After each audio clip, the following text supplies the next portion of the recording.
Hello दोस्तों, welcome to our Booster NCP YouTube channel online classes. Today we are going to discuss about the very important part of pediatric nursing. आज हम pediatric nursing का बहुत ही जबरदस्त session करने वाले हैं। कुछ आपको ऐसे एमसीक्यू मिलेंगे जो आपको नेक्स्ट एग्जाम में यूपीपीएससी और केजीएमयू के अंदर देखने को मिलेंगे। तो क्लास को डिस्कस करेंगे, साथ में जो भी आपके लिए स्पेशल पॉइंट मिलेंगे उन पॉइंटों को आप अपने नोटबुक में नोट डाउन कीजिएगा और पूरी क्लास का एंजॉय लीजिएगा। बहुत शॉर्ट टाइम बचा हुआ है, इसके लिए आपको मेहनत करनी पड़ेगी। दो तरह से स्टडी की जा सकती है, एक हार्ड स्टडी और एक स्मार्ट स्टडी। जो स्मार्ट स्टडी कर लेते हैं सिलेक्शन उनको बहुत जल्दी मिल जाता है। तो 1 से 2 मंथ मिलेंगे आपके यूपीपीएससी एग्जाम के लिए। तो उसके लिए बेटर यही है कि आप ज्यादा से ज्यादा रिवाइज करते रहें, साथ में जितना भी टाइम है आपके पास तो अपनी थ्योरी के साथ में एमसीक्यू की प्रैक्टिस बहुत जरूरी है, उसके लिए वो करते रहें। लाइब्रेरी का टाइम टेबल सेट कीजिएगा, अपने पढ़ने का टाइम टेबल सेट कीजिएगा, क्योंकि सपने आपके हैं, काम भी आपको करना पड़ेगा उस पे। कोई दूसरा पड़ोसी उसको करने नहीं आएगा। सारे लोग आपकी टांग खींचने के लिए हैं, आपके साथ में हैं। सब कुछ करने का टाइम आएगा, आप दूसरे के बारे में भी सोचेंगे, सब कुछ करेंगे, लेकिन जब करने लायक हो जाओगे तो सब कुछ करना, लेकिन अभी आपका टाइम है, इस टाइम को किसी दूसरे को नहीं दीजिए। बस यही कहना चाहूंगा। आज की क्लास का पहला एमसीक्यू है, wide open posterior fontanelle with large tongue with dry skin is seen in wide open posterior fontanelle। Posterior fontanelle की बात हो रही है, तो पोस्टीरियर fontanelle कैसा है? वाइड ओपन है। कैसा है? वाइड ओपन है। विद लार्ज टंग, लार्ज टंग है। विद रफ ड्राई स्किन, बच्चे की स्किन कैसी है? रफली है, ड्राई स्किन। ऐसी कौन सी कंडीशन है इसके अंदर ये कंडीशन देखने को मिल सकती है?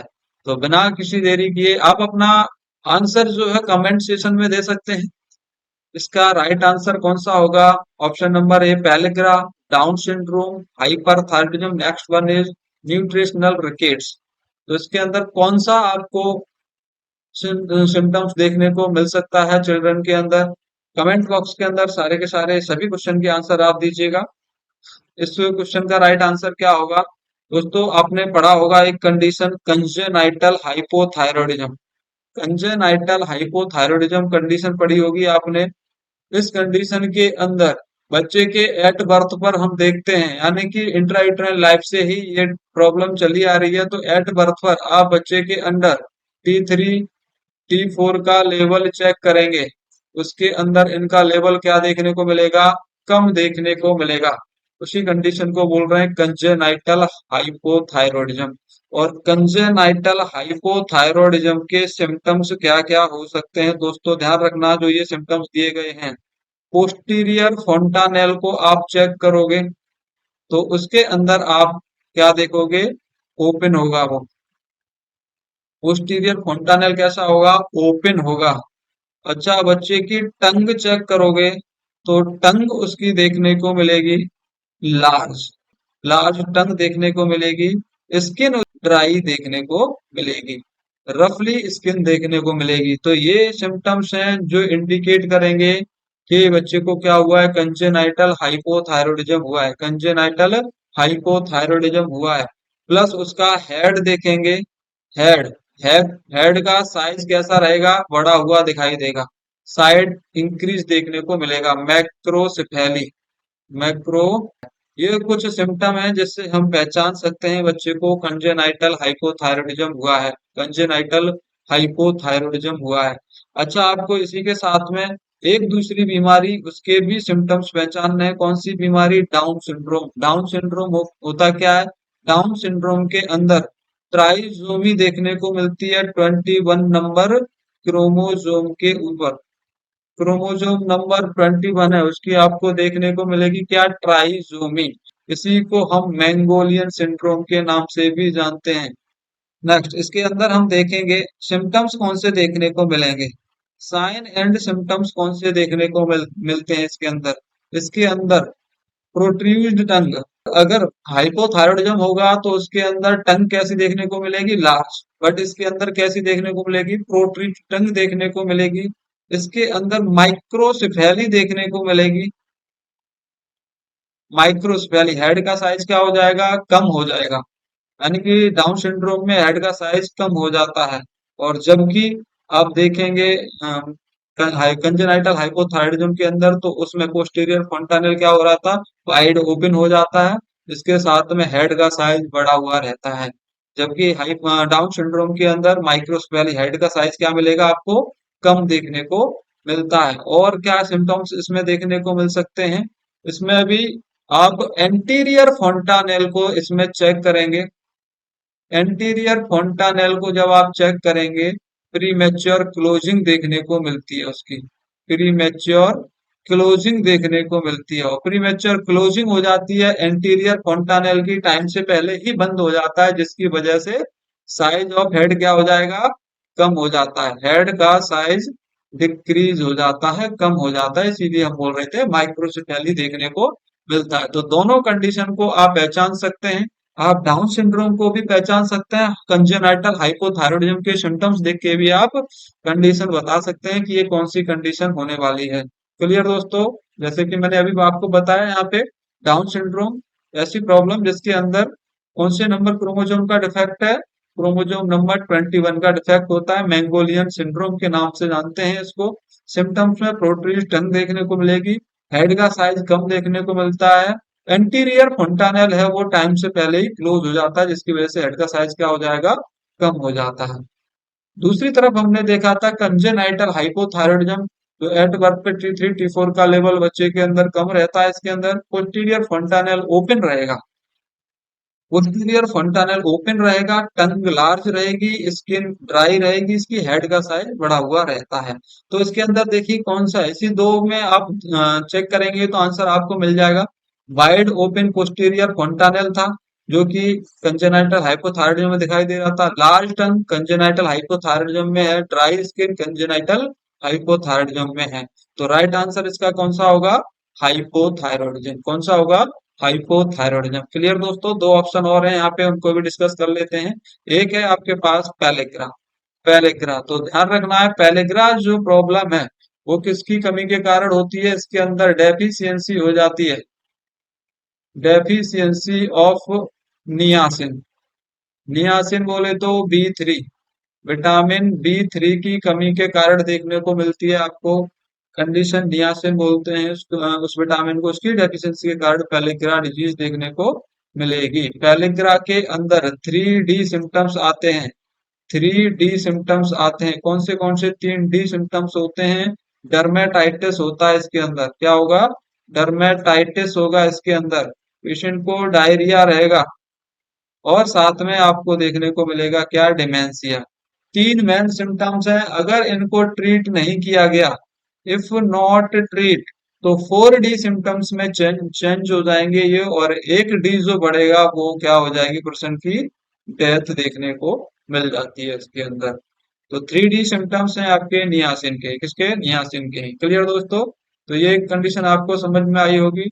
आप देखिए न्यूट्रिशनल रिकेट्स, तो अगर विटामिन D3 की कमी देखने को मिले इन चिल्ड्रन की बॉडी के अंदर, चिल्ड्रन में विटामिन D3 की कमी हो जाती है, उसी कंडीशन को हम किस नाम से जानते हैं, रिकेट्स के नाम से जानते हैं, रिकेट्स के नाम से जानते हैं। कुछ ज्यादा नहीं बताऊंगा, केवल सिम्टम्स बताऊंगा आपको, जो कि इम्पोर्टेंट हो सकते हैं, एग्जाम में देखने को मिल सकते हैं आपको। तो इसके अंदर पीजन चेस्ट देखने को मिलता है, पीजन चेस्ट, ये कुछ स्पेसिफिक सिम्टम्स हैं जो मैं बता रहा हूँ, यही सिम्टम्स जो एग्जाम जो देता है वो पॉइंट पॉइंट पिन पॉइंट देगा आपको, तो पिन पॉइंट ही मैं सिम्टम्स बता रहा हूँ जो एग्जाम में आपको देखने को मिलते हैं। पीजन चेस्ट पूछेगा कौन सी बीमारी में देखने को मिलेगा, आंसर करेंगे रिकेट्स। दूसरा अगर आपसे पूछ सकता है बेरोलॉ, बेरोलैक, बेरोलैक कौन सी कंडीशन में देखने को मिल सकती है, बेरो बोले तो धनुष जैसे आकार की लेग देखने को मिलेगी, पीछे की तरफ खिंच जाती है लेग, ये condition. Knock knee, knock knee, नी कैसी देखने को मिलेगी, नॉक देखने को मिलेगी। तीनों सिम्टम्स इमेज देख लीजिएगा, इनकी इमेज बेस्ड क्वेश्चन भी यहाँ से आ सकता है। तो पिजन चेस्ट किस तरह से होगा, बैरो लेग किस तरह से होगा, और नॉक नी किस तरह से पेशेंट सीन होता है इस कंडीशन में, आप देख के इसको इमेज देख सकते हैं, जो कि एग्जाम के अंदर देखने को मिल सकती है। क्लियर दोस्तों, कंडीशन समझ में आ गई होंगी चारों, और ऑप्शन भी आपको क्लियरली डिफाइन हो गए होंगे। देखिए यहाँ पे कुछ मैंने इमेज भी लगाई है, डाउन सिंड्रोम की इमेज है, जो मैंने उधर सिम्टम्स बताए थे, कुछ यहाँ पे सिम्टम्स और है। डाउन सिंड्रोम, अब नॉर्मल ईयर या फिर हम उनको बोलते हैं लो सेट ईयर। लो सेट ईयर अगर बच्चे के हैं तो वो इंडिकेट करते हैं क्या, बच्चे को डाउन सिंड्रोम है। इसकी जो नोज और फेस है वो फ्लैट रहेगा, शॉर्ट रहेंगे इसके हैंड बट ब्रॉड रहेंगे। इंटेस्टाइनल ब्लॉकेज भी देखने को मिल सकता है इसके अंदर। हेड इसका क्या रहेगा, स्मॉल रहेगा। मैंने बताया डाउन सिंड्रोम में हेड कैसा रहता है, माइक्रोसेफेली देखने को मिलती है। तो ये कंडीशन इसके अंदर देखने को मिलेगी। कंजेनाइटल हार्ट डिजीज होने के ज्यादा चांसेस हैं। कंजेनाइटल हार्ट डिजीज कौन सी वाली हो सकती है डाउन सिंड्रोम के साथ में, तो वीएसडी देखने को मिल सकती है। डाउन सिंड्रोम के साथ में वीएसडी कॉमन होती है। Wide separate first and second toy, यानी कि जो टॉय है लेग के, तो उसके बीच में, टॉय के बीच में क्या देखने को मिलेगा, स्पेस देखने को मिलेगा। ये सारे के सारे सिम्टम्स इंडिकेट करेंगे कि बेबी किसका है, डाउन सिंड्रोम का है। चलिए कुछ और इमेज देख लेते हैं यहाँ पे। ये कंडीशन देखो मैंने बताई थी पेलेग्रा वाली। पेलेग्रा बीमारी क्या थी, विटामिन बी3 की कमी हो रही थी, उसको हम बोल रहे थे पेलेग्रा। इसके सिम्टम्स क्या रहते हैं, डर्मेटाइटिस, डिमेंशिया, डायरिया, और अगर इसको ट्रीट नहीं किया गया तो 4D में चेंज हो जाती है, मतलब इसकी क्या हो जाती है, पर्सन की डेथ हो जाती है यहाँ पे। क्लियर दोस्तों। नेक्स्ट क्वेश्चन की तरफ। Neonatal jaundice become detectable at serum bilirubin exceeding. Neonatal jaundice हम कब बोलेंगे कि इस बच्चे को न्यूनेटल जॉइंटिस हो गई है, कितने से ज्यादा बड़ी होनी चाहिए, कितने से ज्यादा होनी चाहिए, तब हम इसको बोल सकते हैं कि इस बच्चे को क्या हो गया है, जॉइंटिस हो गई है। तो जब जॉइंटिस का लेवल मोर देन 5 mg% से ज्यादा हो जाए तो ये इंडिकेट करेगी कि ये बच्चा किससे सफर कर रहा है, अब जॉइंटिस से सफर कर रहा है। जॉइंटिस से सफर कर रहा है। जॉइंटिस के अंदर बिलिरुबिन का लेवल क्या होता है, बिलिरुबिन का लेवल इंक्रीज हो जाता है। यही बिलिरुबिन देख रहे हैं, तो बिलिरुबिन का लेवल क्या देखने को मिलेगा, 5 mg% से ज्यादा देखने को मिलेगा। Condition is known as neonatal jaundice. दो टाइप की जॉइंटिस होती है, कौन सी दो टाइप की जॉइंटिस है ये, एक है आपकी फिजियोलॉजिकल, फिजियोलॉजिकल, और दूसरी जॉइंटिस होती है पैथोलॉजिकल, पैथोलॉजिकल जॉइंटिस।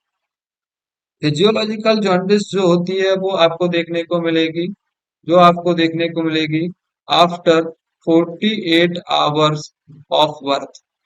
बर्थ के आपको 48 घंटे के बाद देखने को मिलती है, जबकि पैथोलॉजिकल जॉन्डिस जो होती है वो आपको देखने को मिलेगी with in with in 24 hours of birth. अगर बच्चा जॉइंटिस के साथ प्रेजेंट हुआ है, डिलीवर हुआ है, तो वो मान लीजिए वो पैथोलॉजिकल जॉइंटिस है। इनिशियली 24 घंटे के अंदर बच्चे में जॉइंटिस देखने को नहीं मिलती है तो बच्चा नॉर्मल है। 24 घंटे के बाद जॉइंटिस देखने को मिल रही है तो बच्चा नॉर्मल है। अगर 24 घंटे के अंदर अंदर अगर उसके अंदर येलोनेस आ रही है तो ये इंडिकेट करेगी कि बच्चे को क्या हो गया है, पैथोलॉजिकल जॉइंटिस है।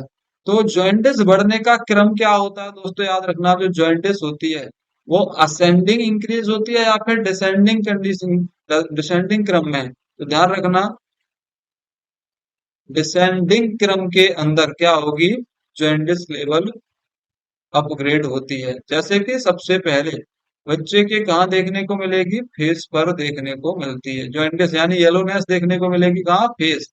फेस के बाद में ये आपके आएगी एक्सट्रीमिटीज पे, यहाँ पर आएगी अपर एक्सट्रीमिटीज, अपर एक्सट्रीमिटीज, उसके बाद एब्डोमन, एब्डोमन के बाद लोअर एक्सट्रीमिटीज, लोअर एक्सट्रीमिटीज। इस तरह से इसका जो क्रम है वो कैसा है, डिसेंडिंग क्रम के अंदर आपको जॉइंटिस देखने को मिलती है। अगर एक चीज और मैं बता रहा हूँ इसके अंदर, ध्यान रखना, अगर फेस पूरा का पूरा येलो दिखाई दे रहा है तो समझ लेना उसके अंदर बिलिरुबिन लेवल कितना है, बिलिरुबिन लेवल है मोर देन 5 mg%, 5 mg% से ज्यादा है अगर फेस पूरा का पूरा येलो दिखाई दे रहा है तो। क्लियर दोस्तों, समझ में आया होगा जॉन्डिस का आपको। चलिए एक चीज और समझ लीजिए, जॉन्डिस को ट्रीट करने के लिए कौन सी ड्रग देते हैं, ड्रग ऑफ चॉइस कौन सी रहती है, तो ध्यान रखना फिनोबार्बिटॉन, फिनोबार्बिटॉन। ये ड्रग ऑफ चॉइस है जॉइंटिस के लिए। एक चीज और याद रखना, ट्रीटमेंट ऑफ चॉइस क्या हो सकता है, तो दो कंडीशन है इसके अंदर। फोटोथेरेपी, क्या, फोटोथेरेपी।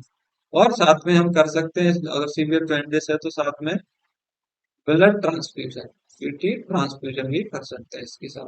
क्लियर दोस्तों, आपको समझ में आया होगा इतना। ये कंडीशन थी आपकी जॉइंटिस, जो कि पूछा गया था कि कितने से ज्यादा देखने को मिलेगी, 5 mg% से ज्यादा देखने को मिलती है। Next condition, severity of cyanosis is Fallot physiology is best decided by. आपने कंडीशन पढ़ी होगी कंजेनाइटल हार्ट डिजीज। तो कंजेनाइटल हार्ट डिजीज में आपने तीन तरह की डिजीज पढ़ी होंगी, जिसमें मेनली दो टाइप की आपको कॉमन देखने को मिलती हैं। एक तो असाइनोटिक कंजेनाइटल हार्ट डिजीज और दूसरी होती है cyanotic congenital heart disease. Cyanotic congenital heart disease, acyanotic के अंदर जो बॉडी में साइनोसिस होती है वो बॉडी के अंदर एब्सेंट होती है, जबकि साइनोटिक कंजेनाइटल हार्ट डिजीज के अंदर बॉडी के अंदर साइनोसिस देखने को मिलेगी, प्रेजेंट देखने को मिल सकती है। इसीलिए हम इसको डिसाइडेड करते हैं इसे साइनोटिक कंजेनाइटल हार्ट डिजीज है या फिर साइनोटिक कंजेनाइटल हार्ट डिजीज है। मैं नहीं जाऊंगा इसके क्लासिफिकेशन के अंदर असाइनोटिक क्या है साइनोटिक क्या है, मैं इसको यहीं पे स्टॉप करता हूँ। हम चल रहे हैं क्वेश्चन की तरफ। Severity of cyanosis is Fallot's, tetralogy of Fallot's condition होती है जिसके अंदर 4 कंडीशन होती है। उसके अंदर पूछा गया है कि physiology is best decided by, किसके द्वारा डिसाइडेड की जाती है इसकी साइनोसिस फैलोड्स बीमारी, किसके द्वारा। ऑप्शन है आपके पास, डीएसडी है, ओवरराइडिंग ऑफ आर्टा है, कंसेंट्रिक आरबीएच है, या फिर सब पल्मोनिक स्टीनोसिस है। फैलोड्स डिजीज या फिर टेट्रास, फैलोस टेट्रास के नाम से जानते हैं इसको, क्योंकि इसके अंदर 4 कंडीशन आती है। कितनी कंडीशन आती है, 4 कंडीशन आती है इसके अंदर, जिसमें सबसे पहली कंडीशन आती है, पहली कंडीशन आती है पल्मोनिक स्टीनोसिस। पल्मोनिक बोल सकते हैं या फिर पल्मोनरी स्टीनोसिस, पल्मोनरी स्टीनोसिस। दूसरी कंडीशन आप बोल सकते हो यहाँ पे राइट वेंट्रिकुलर की, क्या होगी, राइट वेंट्रिकुलर की हाइपरट्रॉफी देखने को मिलेगी, जो कि सी ऑप्शन दिया हुआ है, right ventricular hypertrophy. Next condition आपको देखने को मिलेगी इसके अंदर वेंट्रिकुलर सेप्टल डिफेक्ट, और लास्ट कंडीशन देखने को मिलती है over riding of out, over riding out. तो ये 4 कंडीशन इसके अंदर देखने को मिलेगी टेट्रालॉजी ऑफ फैलिड्स के अंदर। 4 कंडीशन, पहली पल्मोनरी स्टेनोसिस, दूसरा राइट वेंट्रिकुलर हाइपरट्रॉफी, तीसरा वेंट्रिकुलर सेप्टल डिफेक्ट और चौथा over riding of outta. 4 condition आपको देखने को मिलेगी फैलोस कंडीशन के अंदर। लेकिन इसके अंदर क्वेश्चन में दिया क्या है कि किसके द्वारा डिसाइडेड की जाएगी इसकी साइनोसिस कितनी सीवियरिटी होगी।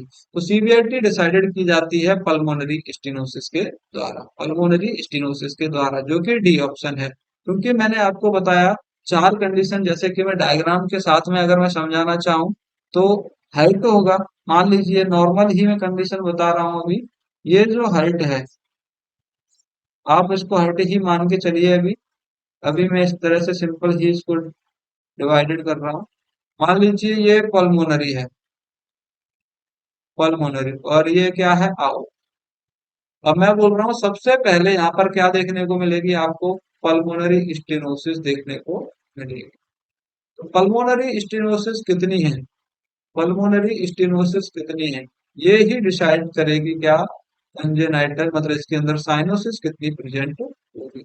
तो इसके अंदर ब्लड फ्लो कितना हो पाएगा, ब्लड फ्लो कितना हो पाएगा, condition decided by pulmonary stenosis. तो सबसे पहले पल्मोनरी स्टेनोसिस देखने को मिलता है, और पल्मोनरी स्टेनोसिस है तो ये ब्लड मूव नहीं कर पाता पल्मोनरी आर्टरी के अंदर, जिसकी वजह से जो राइट वेंट्रिकुलर है इसका साइज क्या हो जाता है, इंक्रीज हो जाता है। राइट वेंट्रिकुलर का साइज क्या होगा, इंक्रीज हो जाएगा। इसकी जो वॉल्स है वो क्या होंगी, स्ट्रेच होंगी आउटसाइड, आउटसाइड स्ट्रेच हो जाती है। तीसरी, इसके अंदर एक ओपनिंग क्रिएट हो जाती है, जिसको बोलते हैं वेंट्रिकुलर सेप्टल डिफेक्ट। फिर यहाँ से जो ब्लड होता है राइट वेंट्रिकल्स का वो मिक्स हो जाता है लेफ्ट वेंट्रिकल्स के अंदर। अब लेफ्ट वेंट्रिकल्स में ब्लड मिक्स हुआ है वो कहाँ जाएगा, आउटा के अंदर जाएगा। ये आउटा है आपका, तो यहाँ से ब्लड आउटा के अंदर देखने को मिलेगा। अच्छा, आउटा की अराइजिंग कहाँ होती है? ये नॉर्मली आउटा अपने हेड में प्रेजेंट है यहाँ पर, लेकिन जब कंजेनाइटल हार्ट डिजीज होती है, टेट्रालॉजी ऑफ हैलेट, इसके अंदर इसकी जो ओपनिंग है आउटा की अराइजिंग है वो यहाँ से रहेगी। कहाँ से? जहां से आपका बीएसडी है उसी के ऊपर से आउटा निकलता है। तो इसके अंदर मिक्स ब्लड जाएगा, ऑक्सीजनेटेड ब्लड भी जाएगा और डीऑक्सीजनेटेड ब्लड भी जाएगा। तो अब यहाँ पर स्टेनोसिस ज्यादा होगी तो ज्यादा ब्लड, डीऑक्सीजनेटेड ब्लड मूव करेगा आउटा के अंदर, जिसकी वजह से सप्लाई में क्या जाएगा? कार्बन डाइऑक्साइड जाएगा, जो कि साइनोसिस का कारण। तो ये पूरा का पूरा डिपेंड होगा किसके ऊपर? पल्मोनरी स्टेनोसिस के ऊपर। क्लियर दोस्तों? आई होप कि आपको ये क्वेश्चन समझ में आया होगा और इसका आंसर भी आपको पता लग गया होगा। चलिए, बता चुके हैं आपको सब पल्मोनिक स्टेनोसिस ये डिसाइड करेगी कि कितनी कंडीशन या कि साइनोसिस प्रेजेंट। नेक्स्ट क्वेश्चन है, which of these is used in the treatment of bronchiolitis? Bronchiolitis के ट्रीटमेंट में हम क्या यूज करते हैं? क्या यूज करते हैं? तो कंडीशन कौन सी है ब्रोंकियोलाइटिस? ये बच्चों के अंदर देखने को मिलती है। इसका जो कॉजेटिव एजेंट होता है, कॉजेटिव एजेंट क्या है ब्रोंकियोलाइटिस का?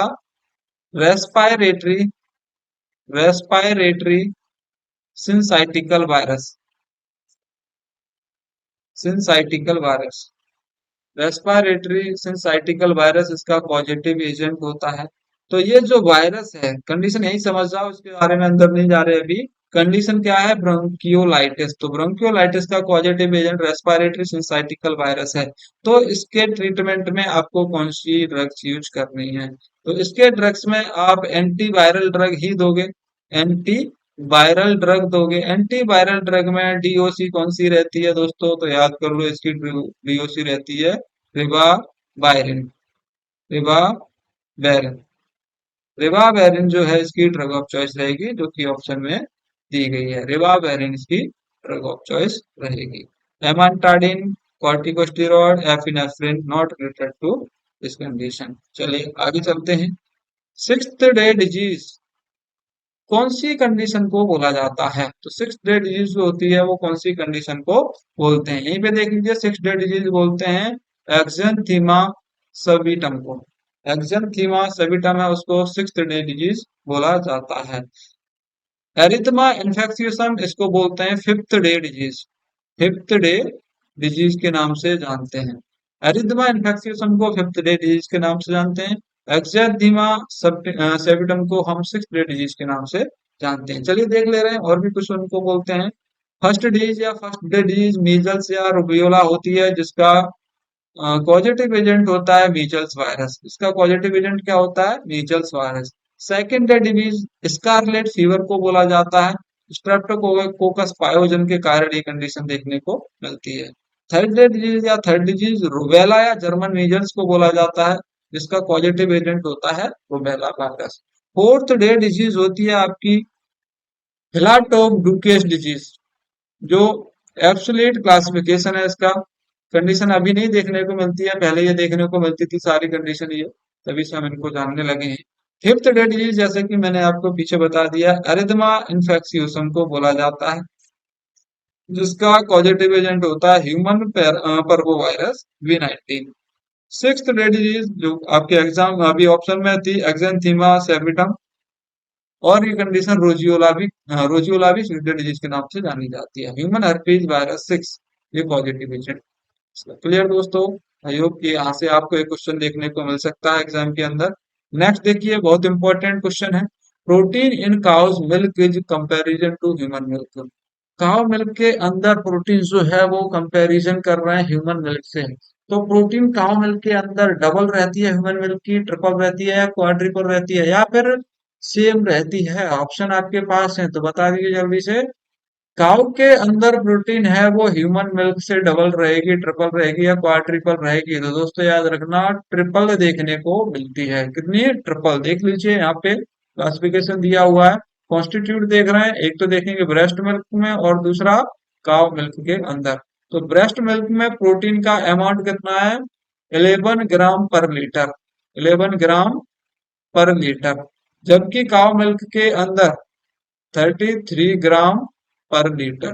तो 11 का 3 टाइम्स इंक्रीज होगा, तब जाके ये cow milk sorry breast milk के 3 टाइम्स इंक्रीज हो पाएगी, 3 गुना बढ़ी हुई रहेगी प्रोटीन। क्लियर दोस्तों। कुछ अलग अलग भी यहाँ पे दिए गए हैं, जैसे कि लिपिड्स कितने होते हैं, इक्वल होते हैं। मिनरल्स कितने हैं, मिनरल्स आपके 2 ग्राम पर लीटर होते हैं ब्रेस्ट मिल्क के अंदर, जबकि मिनरल्स 8 ग्राम पर लीटर के रेंज में होते हैं काउ मिल्क के अंदर। विटामिन भी होती हैं, विटामिन आपको ब्रेस्ट मिल्क में ज्यादा देखने को मिलेगी, काउ मिल्क में उसकी क्वांटिटी कम देखने को मिलती है। क्लियर दोस्तों। आई होप कि ये समझ में आया होगा आपको, क्वेश्चन अपना सॉल्व हो चुका है। नेक्स्ट क्वेश्चन है आपका आपका maximum heat loss in unit is form from. कौन सी कंडीशन है यहाँ पे, कौन सी कंडीशन से, कौन से पार्ट से उसके बॉडी के हीट लॉस मैक्सिमम होती है, हेड, स्किन, रेस्पिरेशन या ट्रिम। दोस्तों याद रखना, बॉडी सरफेस एरिया बच्चे का हेड का ज्यादा होता है, इसलिए हेड से क्या होती है, बच्चे के अंदर सबसे ज्यादा हीट लॉस होती है। कौन से माध्यम से हीट लॉस हो सकती है, तो चार स्किन के थ्रू चार माध्यम आते हैं, उसके उसके थ्रू हीट लॉस हो सकती है। सबसे पहले कंडक्शन, एवेपोरेशन, कन्वेक्शन और रेडिएशन, ये चार कंडीशन होती है जिससे हीट लॉस होती है। कंडक्शन कंडीशन, पहली कंडीशन है कंडक्शन। अगर बेबी को डायरेक्ट कूल ऑब्जेक्ट पर बैठा दिया जाए या लिटा दिया जाए कूल ऑब्जेक्ट को डायरेक्टली कांटेक्ट में लेके आया जाए बच्चे को, तो वहां से हीट लॉस होगी, और ऐसे मेथड को बोलते हैं कंडक्शन मेथड। क्या बोले जाएंगे, कंडक्शन मेथड। कैसे प्रिवेंट करेंगे इसको, प्रिवेंट, तो इसमें क्या करेंगे, वार्म टॉवल वार्म टॉवल को लगा देंगे ट्रे के अंदर, जिसकी वजह से वो डायरेक्ट कूल ऑब्जेक्ट के ऊपर नहीं आएगा, और क्या होगी, उसकी हीट लॉस नहीं होगी। क्लियर दोस्तों। तो डायरेक्ट कूल ऑब्जेक्ट के ऊपर हमें क्या रखना है, वार्म टॉवल रख दो आप, वार्म टॉवल रख देंगे तो जिसकी वजह से हीट लॉस उसकी नहीं होगी। क्लियर दोस्तों। दूसरा मेथड है convection method. Convection method, convection method के अंदर क्या हो रहा है कि कोई विंडो वगैरह है, वहां से क्या हो रही है, डायरेक्ट एयर आ रही है, और एयर के कांटेक्ट में क्या आ रहा है, बेबी आ रहा है, जिसके थ्रू क्या हो रही है, हीट लॉस हो रही है। कैसे प्रिवेंशन करेंगे इसका, तो सारे के सारे विंडो और गेट्स जो है उनको क्या कर दो, क्लोज कर दो भैया, नहीं होगा हीट लॉस, है ना। नेक्स्ट है एवेपोरेशन। एवेपोरेशन के अंदर क्या है, बाई वेपर हीट लॉस जो हो रही है, वो बाई वेपर के थ्रू हीट लॉस हो रही है। वेपर के थ्रू हीट लॉस हो रही है, स्वेटिंग वगैरह हो रही है बच्चे से, या फिर हम बोल सकते हैं कि बच्चा बैठ है अपना अपने अच्छे से ड्राई नहीं किया है, तो ऐसी कंडीशन पे वो क्या होगी, वहां से हीट लॉस होगी। Next condition conduction. Conduction method में जो बच्चे की हीट लॉस हो रही है वो कैसे हो रही है, by sorry radiation. By radiation method में क्या हो रही है, हीट लॉस होगी, और सबसे ज्यादा हीट लॉस होती है वो किसमें होती है, रेडिएशन के थ्रू ही होती है। 60% हीट लॉस होती है इसके थ्रू सबसे ज्यादा। तो जैसे कि सनलाइट में आ गया, उस कंडीशन में क्या होगी, बच्चे की हीट लॉस होगी। क्लियर दोस्तों। तो ये मेथड है आप बेबी के अंदर हीट लॉस होने के। नेक्स्ट है Apgar score system contain all of the following criteria except. Apgar score जो सिस्टम होता है उसके अंदर सारे के सारे क्राइटेरिया आते हैं, एक क्राइटेरिया को छोड़ के। तो अपगार स्कोर के अंदर आपने देखा होगा APGAR। अपगार स्कोर में सबसे पहले अपीयरेंस चेक करते हैं हम, अपीयरेंस चेक किया जाता है। P से पल्स चेक की जाती है, पल्स रेट चेक करते हैं हम। G से ग्राइमेज चेक करते हैं, ग्राइमेज चेक किए जाते हैं। ए से एक्टिविटी चेक की जाती है, एक्टिविटी बोले तो मसल्स टोन, मसल्स टोन, और ग्राइमेज बोले तो रिफ्लेक्सेस, रिफ्लेक्सेस चेक किए जाते हैं। और आर से बोले तो respiratory, respiratory not rate, rate नहीं है यहाँ पे, रेस्पिरेटरी एफर्ट, एफर्ट चेक किए जा रहे हैं कि बच्चा क्राई कैसा कर रहा है, वीक क्राई कर रहा है, क्राई नहीं कर रहा है, या फिर वायरस क्राई कर रहा है। तो अपना ऑप्शन यहाँ पे निकल के आ गया। रेस्पिरेटरी रेट को चेक नहीं किया जाता है इसके अंदर, रेस्पिरेटरी एफर्ट चेक किए जा रहे हैं कि बच्चे के द्वारा कैसे लगाए जा रहे हैं। क्लियर दोस्तों। चलिए अपगार स्कोर के बारे में भी देख ले रहे हैं यहाँ पर। अपगार स्कोर है, इसके अंदर हम मार्क्स देंगे। मार्क्स हम बच्चे को 0 से लेके 2 मार्क्स तक दे सकते हैं एक कंडीशन के अंदर। मैक्सिमम मार्क्स बच्चा 10 गेन कर सकता है, और मिनिमम मार्क्स उसके 0 देखने को मिलेंगे। क्लियर दोस्तों। चलिए मैक्सिमम स्कोर इसमें 10 हो सकता है, और मिनिमम स्कोर 0 देखने को मिलेगा। मैक्सिमम मार्किंग एक नंबर पे 2 नंबर दे सकते हैं, उसको 2 मार्क दे सकते हैं, मिनिमम 0 ही रहेगा।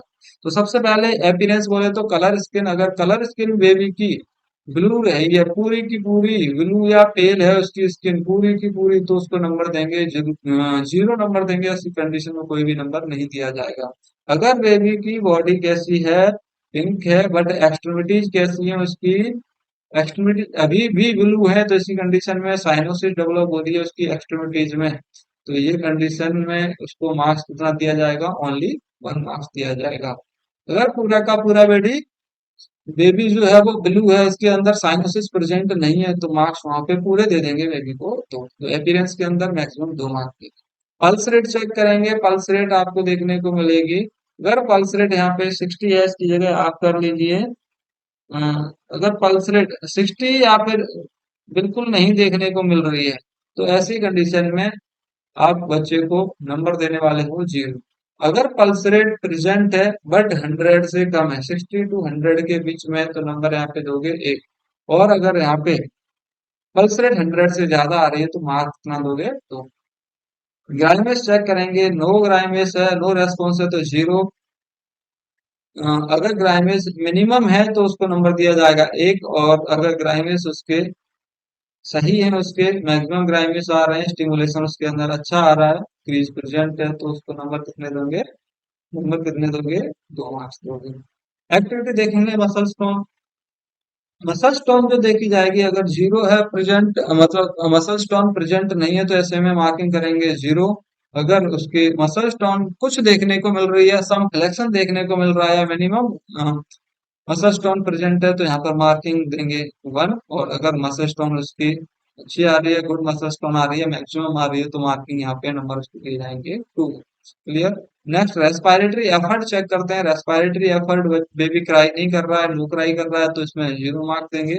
अगर बेबी वीक क्राई कर रहा है, तो उसको वीक क्राई या वीक गैस्पिंग के नाम से इसको हम जानते हैं, उसमें मार्किंग देने वाले हैं 1। अगर यहाँ पे स्ट्रॉन्ग क्राई कर रहा है या फिर वाइगरस क्राई कर रहा है, वाइगरस क्राई कर रहा है, या फिर लुस्ट्री क्राई कर रहा है, जो कि एग्जाम के अंदर आएगा, लुस्ट्री या वाइगरस ऑप्शन में आएगा, ध्यान रखना। स्ट्रॉन्ग क्राई नहीं आएगा, लुस्ट्री या वाइगरस क्राई आएगा। अगर ऐसी क्राई कर रहा है बेबी, तो इसको पूरे नंबर दे दिए जाए। उसके रिजल्ट पे ध्यान देना है आपको। 7+ नंबर आते हैं तो कंडीशन नॉर्मल है, इसमें रूटीन केयर करो, रूटीन केयर करो, और बेबी को घर भेज सकते हो। अगर उसके मार्क 4 to 6 आते हैं, तो कंडीशन थोड़ी सी अब नॉर्मल है। कंडीशन कैसी है, अब नॉर्मल है। ऐसी कंडीशन में आपको क्या करना है, बेबी को O2 थेरेपी प्रोवाइड करनी है। O2 थेरेपी बाई वेंटिलेटर के द्वारा दोगे आप। अगर कंडीशन है थर्ड, जिसके अंदर उसका टोटल मार्किंग आ रही है 3 से कम, टोटल मार्किंग 3 से कम आ रही है, तो कंडीशन क्रिटिकली बेबी क्या है, एल है ज्यादा, इसकी कंडीशन में बेबी ज्यादा सीवियर डिप्रेस हो गया है। तो सीवियर डिप्रेशन वाले में आपको क्या करना है, न्यूनेटल रिसक्सिटेशन स्टार्ट करना है, बोले तो सीपीआर स्टार्ट कर देंगे। तो क्या करेंगे, सीपीआर स्टार्ट कर देंगे। क्लियर दोस्तों। ध्यान रखना है, अपगार स्कोर कब कब चेक करते हैं, तो अपगार स्कोर जो चेक किया जाता है, पहली मिनट पे चेक किया जाएगा और 5 मिनट पे चेक किया जाता है। 5 मिनट वाला चेक करते हैं। 5 मिनट वाला चेक क्यों किया था हमने, क्योंकि अगर आपका स्कोर बेबी का 7 नंबर से कम आ रहा है, अगर स्कूल का स्कोर 7 हो रहा है उससे कम है, तो हमको दोबारा से चेक करने की जरूरत है। क्लियर दोस्तों। आई होप कि ये भी आपका क्लियर हो गया होगा। तो आज की क्लास के अंदर कुछ इम्पोर्टेंट पार्ट हम लेके आए थे पीडियाट्रिक नर्सिंग का, जो कि आपके लिए किसी ना किसी, अभी जो एग्जाम है इसके अंदर यहाँ से कई सारे क्वेश्चंस आने वाले हैं, तो इस क्लास को नोट डाउन कर लीजिएगा अपने नोट्स के अंदर। अगर नहीं है तो कुछ स्पेशल पॉइंट आपको मिले हो, तो इनको जरूर ध्यान रखिएगा। क्लियर दोस्तों। और अगर आपको क्लास अच्छी लगी है, तो लाइक शेयर एंड सब्सक्राइब करना भी नहीं भूलिएगा। थैंक यू दोस्तों, मिलते हैं आपको जल्दी दूसरी क्लास के अंदर।